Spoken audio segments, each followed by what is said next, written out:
Hey, it's Coach here, and today we're going to look at one of the kind of overlooked features in SoundID reference.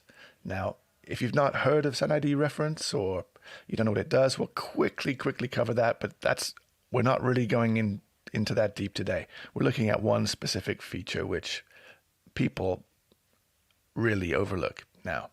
Okay, so what does this thing do? Well, basically, it's a correction EQ, and it allows you to get a flatter response from, let's say, your headphones or your monitors in whatever room they are in. So this is my headphones, a pair of Olos, and I'll just quickly explain what's happening. So the white line here is the desired response, which is flat. Okay?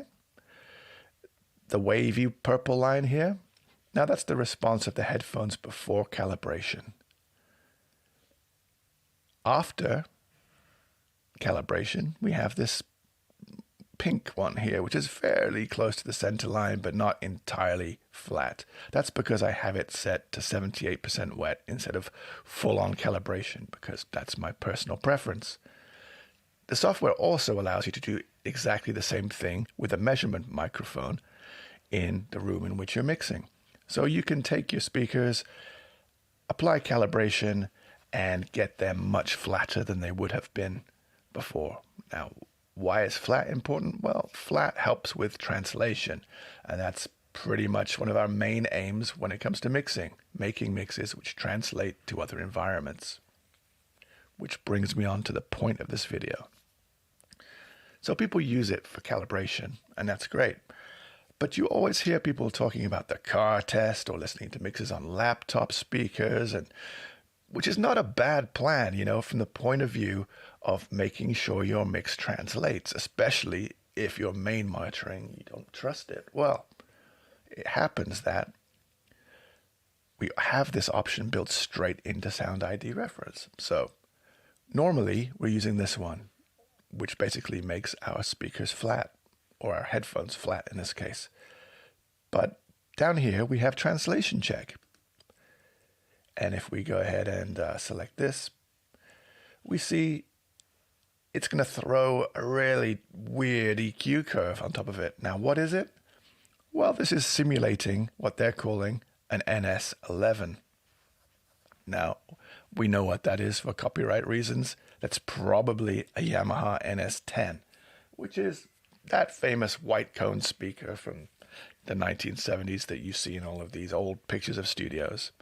And it became popular as a secondary reference in many studios because it kind of simulated the average crappy bookshelf speaker which people had at home.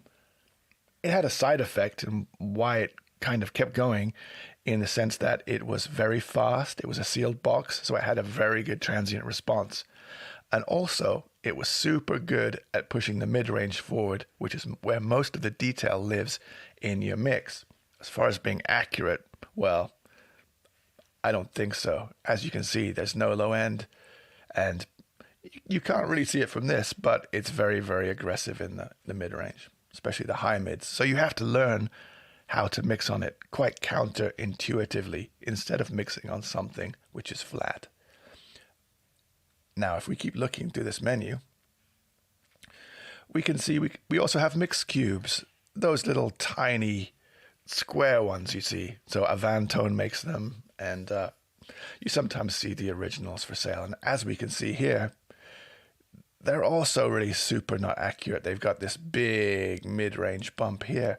And really, they were kind of the forerunners of the NS10. And they allowed you to kind of figure out what was going to happen when it was played back on a TV or something really bad.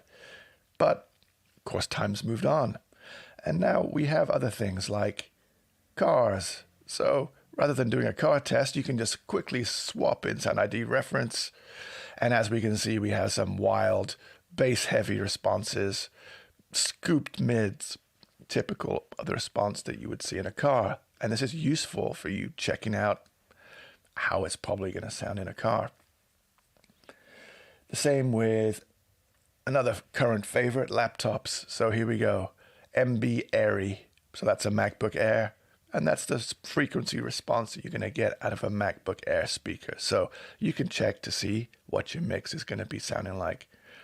Someone's playing it on the laptop speakers, and we see here again, not much happening in the low. We see this big peak here in the mid, and another peak and a dip, and then a huge roll off. Or MacBook Pro, similar, slightly smoother, slightly wider. And the same for phones and even some TVs. What's it going to sound like on your 60-inch Samsung? Well, there we go. Not entirely horrible, it goes, at least it goes low a little bit, right? But that's the frequency response. So you can save yourself a lot of time, a lot of hassle, checking it on 20 things, 20 devices to see how your mix is translating, simply by using the built-in functionality right here in the application. So it's kind of a sleeper. A lot of people have missed this, and I hope it helps some of you. All right. Drop me a message or a comment, and happy mixing.